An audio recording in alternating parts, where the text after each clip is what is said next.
square root of 2x minus 1. That x can look a bit better.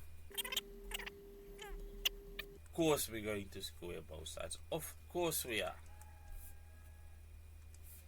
And that'll give us 2x minus 1 all equal to 49. Which means that we have 2x being equal to 50 and x being equal to 25. Yes, it's that simple. Sometimes it is. Are you finished? Not yet.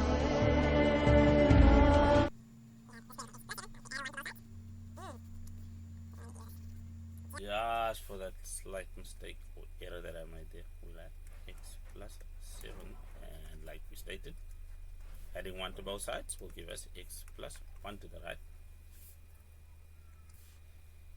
So now we can square both sides, and we'll have x plus 7 being equal to x squared plus 2x plus 1 to the right. Now let's just subtract everything to the left.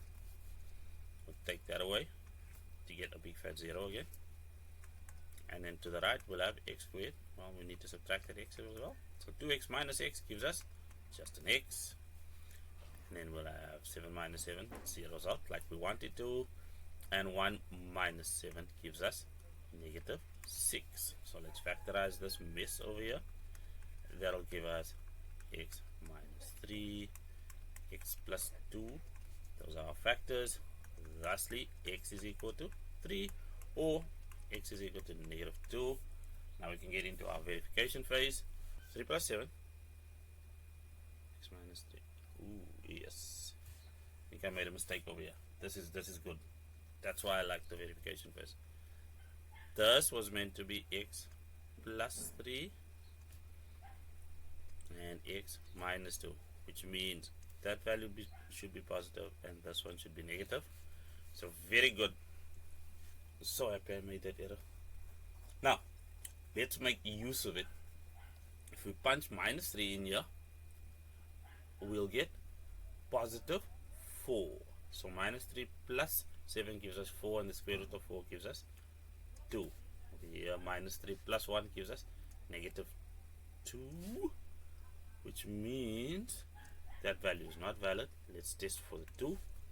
We'll have 2 plus 7 gives us 9, and the square root of 9 is equal to 3. Again to the right, 2 plus 1 gives us 3. So this value checks out.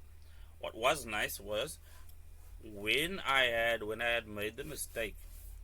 Let's do this in a red. When I had made the mistake and used the value 3, 3 plus 7 would have given us the square root of 10. I want the values to be whole numbers so that we can use our calculators as little as possible, because we're not testing the calculator. We're not testing a Sharp or a Casio or any of the other brands. What we're testing is the ability of you, the human candidate, to follow a procedure.